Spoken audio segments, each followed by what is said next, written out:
नमस्कार, आपके साथ मैं हूं सुरभि शर्मा। बड़ी खबर का हम रुख करते हैं। प्रधानमंत्री नरेंद्र मोदी इस वक्त संबोधित कर रहे हैं। आपको बता दें, यूपी को जल जीवन मिशन के तहत योजनाओं की सौगात दी जा रही है। बदल जाएगा। इससे यूपी के, देश के हर घर तक जल पहुंचाने के संकल्प को भी एक बहुत बड़ी ताकत मिलेगी। ये परियोजना कोरोना संक्रमण के बावजूद विकास यात्रा को तेजी से आगे बढ़ते उत्तर प्रदेश का भी एक उदाहरण है। पहले जो लोग उत्तर प्रदेश के विषय में धारणाएं बनाते थे, अनुमान लगाते थे, आज जिस प्रकार से उत्तर प्रदेश में एक के बाद एक योजनाएं लागू हो रही हैं, उत्तर प्रदेश की सरकार की, उत्तर प्रदेश सरकार के कर्मचारियों की एक छवि पूरी तरह बदल रही है। इस दौरान जिस प्रकार यूपी में कोरोना से मुकाबला किया जा रहा है, बाहर से गांव लौटे श्रमिक साथियों का ध्यान रखा, रोजगार का प्रबंध किया, ये बहुत सामान्य काम नहीं है जी। इतने बड़े प्रदेश में इतनी बारीकी से एक साथ इतने मोर्चों पर काम करना उत्तर प्रदेश ने कमाल करके दिखाया है। मैं उत्तर प्रदेश की जनता को, उत्तर प्रदेश की सरकार को और योगी जी की पूरी टीम को बहुत बहुत बधाई देता हूं। साथियों, हर घर जल पहुंचाने के अभियान को अब करीब करीब 1 साल से भी ऊपर समय हो गया है। इस दौरान देश में 2 करोड़ 60 लाख से ज्यादा परिवारों को उनके घरों में नल से शुद्ध पीने का पानी पहुंचाने का इंतजाम हो चुका है और इसमें लाखों परिवार हमारे उत्तर प्रदेश के भी हैं। हम अपने गांव में रहने वाले गांववासी हमारे भाइयों बहनों के लिए शहरों जैसी सुविधाएं उपलब्ध कराने की निरंतर कोशिश कर रहे हैं। आज जो परियोजनाएं शुरू हो रही हैं, उससे भी इस अभियान को और गति मिलेगी। इसके अलावा अटल भूजल योजना के तहत पानी के स्तर को बढ़ाने के लिए जो काम हो रहा है, वो भी इस क्षेत्र को बहुत मदद करने वाला है। भाइयों और बहनों, हमारे यहां कहा जाता है, एक पंथ दो काज। लेकिन आज जो योजनाएं बनाई जा रही हैं, वहां तो एक पंथ अनेक काज, उनसे अनेक लक्ष्य सिद्ध हो रहे हैं। जल जीवन मिशन के तहत घर घर पाइप से पानी पहुंचाने की वजह से हमारी माताओं बहनों का जीवन आसान हो रहा है। इसका एक बड़ा लाभ गरीब परिवारों के स्वास्थ्य को भी हुआ है। इससे गंदे पानी से होने वाली हैजा, टाइफाइड, इंसेफेलाइटिस जैसी अनेक बीमारियों में भी कमी आ रही है।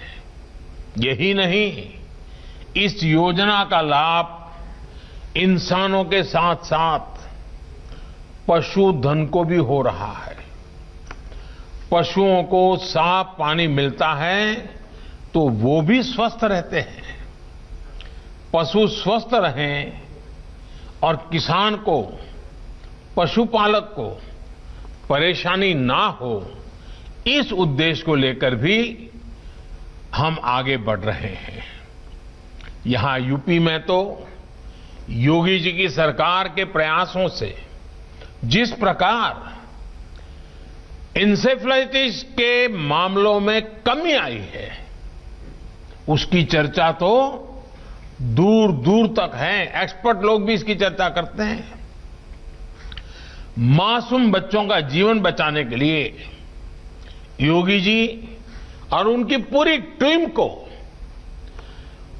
मैं मानता हूं हर उत्तर प्रदेश वासी इतने आशीर्वाद देता होगा, इतना आशीर्वाद देता होगा, शायद जिसकी हम कल्पना नहीं कर सकते। जब विद्यांचल के हजारों गांवों में पाइप से पानी पहुंचेगा तो इससे भी इस क्षेत्र के मासूम बच्चों का स्वास्थ्य सुधरेगा, उनका शारीरिक और मानसिक विकास और बेहतर होगा। इतना ही नहीं, जब शुद्ध पानी मिलता है तो कुपोषण के खिलाफ जो हमारी लड़ाई है, पोषण के लिए हम जो मेहनत कर रहे हैं, उसके भी अच्छे फल उसके कारण मिल सकते हैं। साथियों, जल जीवन मिशन सरकार के उस संकल्प का भी हिस्सा है जिसके तहत स्वराज की शक्ति को गांव के विकास का माध्यम बनाया जा रहा है। इसी सोच के साथ ग्राम पंचायत को, स्थानीय संस्थाओं को अधिक से अधिक अधिकार दिए जा रहे हैं। जल जीवन मिशन में पानी पहुंचाने से लेकर पानी के प्रबंधन और रखरखाव पर भी पूरा जोर है और इसमें भी गांव के लोगों की भूमिका बहुत अहम है। गांव में पानी के स्रोतों के संरक्षण को लेकर भी काम किया जा रहा है। सरकार एक साथी की तरह, एक सहायक की तरह आपकी विकास यात्रा में एक भागीदार की तरह आपके साथ है। जल जीवन मिशन ही नहीं बल्कि प्रधानमंत्री आवास योजना के तहत जो गरीबों के पक्के घर बन रहे हैं, उसमें भी यही सोच प्रदर्शित होती है। किस क्षेत्र में कैसा घर हो, किस सामान से घर बने, पहले की तरह ये अब दिल्ली में बैठकर तय नहीं होता है। अगर किसी आदिवासी गांव में विशेष परंपरा के घर बनते हैं तो वैसे ही घर बने। दिल्ली वाले सोचते हैं वैसे नहीं। वहां का आदिवासी जो चाहेगा, जैसा चाहेगा, जैसी उसकी रहन सहन है, वैसा घर बने, ये सुविधा दी गई है। भाई और बहनों, जब अपने गांव के विकास के लिए खुद फैसले लेने की स्वतंत्रता मिलती है, उन फैसलों पर काम होता है, तो उससे गांव के हर व्यक्ति का आत्मविश्वास बढ़ता है। आत्मनिर्भर गांव, आत्मनिर्भर भारत के अभियान को उसके कारण बहुत बड़ा बल मिलता है। इससे लोकल स्तर पर पैदा होने वाले सामान की खपत ज्यादा होती है। लोकल स्तर पर ही जो कुशल लोग हैं, उनको रोजगार मिलता है।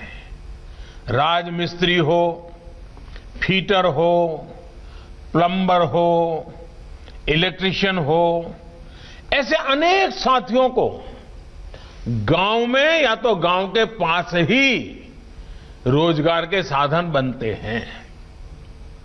साथियों, हमारे गांवों को, गांव में रहने वाले गरीबों को, आदिवासियों को जितनी प्राथमिकता हमारी सरकार ने दी, उतनी पहले नहीं दी गई।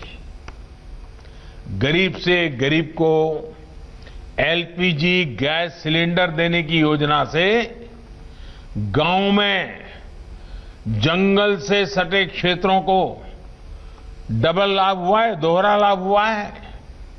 एक लाभ तो हमारी बहनों को धुएं से, लकड़ी की तलाश में लगने वाले समय और श्रम से मुक्ति मिली। यहां इतनी बड़ी मात्रा में जब माताएं बहनें बैठी हैं,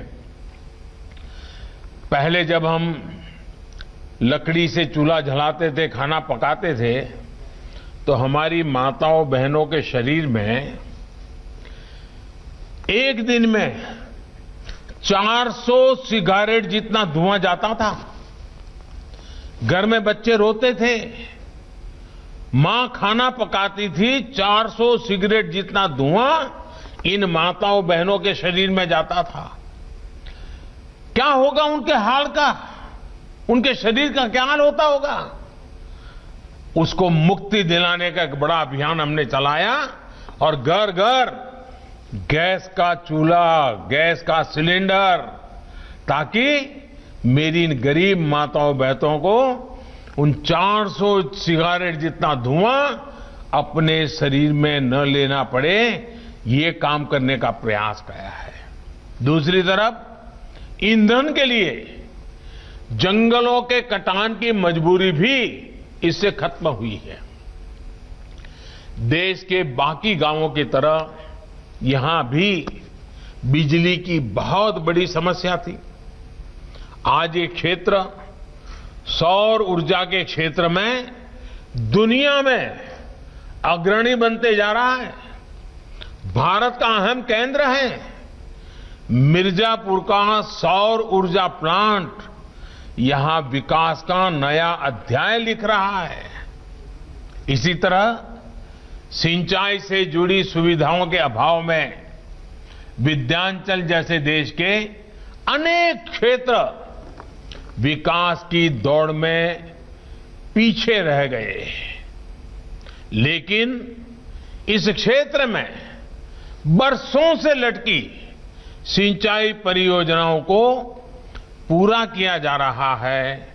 वहीं दूसरी तरफ बंजर जमीन पर किसान सौर ऊर्जा से बिजली पैदा करके अतिरिक्त कमाई कर सके, इसके लिए भी मदद की जा रही है। हमारा अन्नदाता ऊर्जा दाता बने। वो अन्न पैदा करता है, लोगों को का पेट भरता है। अब वो अपने ही खेत में उसके साथ साथ ऊर्जा भी पैदा कर सकता है और लोगों को प्रकाश भी दे सकता है। हम विंध्य क्षेत्र के विकास के लिए हर संभव प्रयास कर रहे हैं। चाहे वो मेडिकल इंफ्रास्ट्रक्चर बनाना हो या फिर इस इलाके में सड़कों का निर्माण, सभी पर बहुत तेज गति से काम चल रहा है। बिजली की स्थिति पहले क्या थी और अब कितनी बेहतर है, ये आप भी भली भांति जानते हैं। भाई और बहनों, गांव में विश्वास और विकास की कमी में एक और बड़ी समस्या रही है, घर और जमीन से जुड़े विवाद। इस समस्या को उत्तर प्रदेश के इस हिस्से में रहने वालों से बेहतर भला कौन समझ सकता है। कारण ये है कि पीढ़ी दर पीढ़ी रहने के बाद, उसके बाद भी गांव की जमीन के कानूनी कागज नहीं थे। अगर उनका घर है तो उस घर के संबंध में भी कितना है, लंबा है, कितना चौड़ा है, क्या उसके साइज है, कागज कहां है, कुछ नहीं था। दशकों से लोग ऐसे ही जीते रहे, समस्या को झेलते रहे, विवाद बढ़ते गए और कभी कभी तो मारधाड़ हो जाती है, गला काटने तक पहुंच जाता है मामला, भाई भाई के बीच झगड़ा हो जाता है। 1 फुट जमीन के लिए एक पड़ोसी के साथ दूसरा पड़ोसी का लड़ाई हो जाती है। अब इस समस्या के स्थायी समाधान के लिए स्वामित्व योजना के तहत यूपी में ड्रोन टेक्नोलॉजी से घर और जमीन के नक्शे बनाए जा रहे हैं। इन नक्शों के आधार पर घर और जमीन के कानूनी दस्तावेज घर और जमीन के मालिक को सौंपे जा रहे हैं। इससे गांव में रहने वाले गरीब, आदिवासी, वंचित साथी भी कब्जे की आशंका से निश्चिंत होकर अपना जीवन व्यतीत कर पाएंगे। वरना मुझे तो मालूम है, गुजरात में तो आपके क्षेत्र के बहुत लोग काम करते हैं, तो कभी उनसे मैं बात करता था कि भाई क्यों चले गए थे, तो कहे नहीं भाई हमारा तो वहां जमीन का झगड़ा हो गया, हमारे घर का किसी ने कब्जा कर लिया, मैं यहां काम करता था, कोई घर में घुस गया। अब ये कागज मिलने के बाद ये सारे संकटों से आप मुक्त हो जाएंगे। यही नहीं, जरूरत पड़ने पर गांव के अपने घर के जो दस्तावेज हैं, जो कागज है, उससे अगर आपको कर्ज लेने की जरूरत पड़ी, बैंक से लोन लेने की जरूरत पड़ी, तो अब आप उसके हकदार बन जाएंगे। आप जा सकते हैं, कागज दिखा करके बैंक से लोन ले सकते हैं। साथियों, आज सबका साथ, सबका विकास, सबका विश्वास, ये मंत्र देश के हर हिस्से, हर नागरिक के विश्वास का मंत्र बन चुका है। आज देश के हर जन, हर क्षेत्र को लग रहा है कि उस तक सरकार पहुंच रही है और वो भी देश के विकास में भागीदार है। हमारे जनजातीय क्षेत्रों में भी आज ये आत्मविश्वास में भली भांति उसमें एक नई ताकत आई है और मैं इसको देख पा रहा हूं। आदिवासी अंचलों में मूल सुविधाएं तो आज पहुंच ही रही है, बल्कि इन क्षेत्रों के लिए विशेष योजनाओं के तहत भी काम किया जा रहा है। जनजातीय युवाओं की शिक्षा के लिए देश में सैकड़ों नए एकलव्य मॉडल आवासीय स्कूल स्वीकृत किए गए हैं। इसमें हमारे आदिवासी इलाकों के बच्चों को हॉस्टल की सुविधा उपलब्ध होगी। इसमें से अनेक स्कूल यूपी में भी खुल रहे हैं। कोशिश ये है कि हर आदिवासी बाहुल्य ब्लॉक तक इस व्यवस्था को पहुंचाया जाए। पढ़ाई के साथ साथ कमाई की संभावनाएं भी तलाशी जा रही हैं। वन उपजों की ज्यादा कीमत आदिवासी साथियों को मिले, इसके लिए 1250 वन धन केंद्र पूरे देश में खोले जा चुके हैं। इनके माध्यम से सैकड़ों करोड़ रुपए का कारोबार भी किया गया है। यही नहीं, अब आत्मनिर्भर भारत अभियान के तहत वनोपज आधारित उद्योग भी आदिवासी क्षेत्रों में लगे, इसके लिए भी जरूरी सुविधाएं तैयार की जा रही हैं।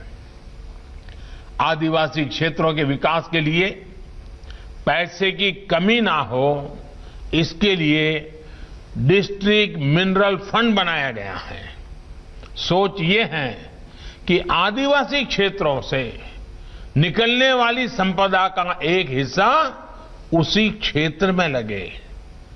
उत्तर प्रदेश में भी इस फंड में अब तक लगभग 800 करोड़ रुपए इकट्ठा किए जा चुके हैं। इसके तहत 6,500 से ज्यादा प्रोजेक्ट स्वीकृत भी किए जा चुके हैं और सैकड़ों प्रोजेक्ट पूरे भी हो चुके हैं। साथियों, ऐसे ही काम आज भारत के आत्मविश्वास को प्रतिदिन बढ़ा रहे हैं। इसी आत्मविश्वास के दम पर आत्मनिर्भर भारत बनाने में हम सभी जुटे हैं। मुझे विश्वास है कि विंध्य जलापूर्ति योजना से ये आत्मविश्वास और मजबूत होगा। हां, इस बीच आपको ये भी याद रखना है कि कोरोना संक्रमण का खतरा अभी भी बना हुआ है। 2 गज की दूरी, मास्क और साबुन से साफ सफाई के नियम किसी भी हालत में भूलने नहीं हैं। जरा सी ढिलाई खुद को, परिवार को, गांव को संकट में डाल सकती है। दवाई बनाने के लिए हमारे वैज्ञानिक कठिन तप कर रहे हैं। दुनिया भर के वैज्ञानिक लगे हुए हैं। सबसे धनवान देश के लोग भी लगे हैं और गरीब देश के लोग भी लगे हैं। लेकिन जब तक दवाई नहीं, तब तक ढिलाई नहीं। आप इस बात को ध्यान में रखेंगे। इसी विश्वास के साथ आपका बहुत बहुत धन्यवाद और बहुत बहुत शुभकामनाएं। तो प्रधानमंत्री नरेंद्र मोदी को आपने सुना, जिन्होंने अपने संबोधन के अंत में भी लोगों को एक बार फिर से कोरोना को लेकर आगाह किया और ये एक बार फिर से दोहराया कि जब तक दवाई नहीं तब तक ढिलाई नहीं। यहाँ मौजूद लोग प्रधानमंत्री की उन योजनाओं के बारे में तो सुन रहे थे, लेकिन इस बीच आपको बता दें कि पीएम ने यूपी को जल जीवन मिशन के तहत ही कई योजनाओं के बारे में अवगत कराया।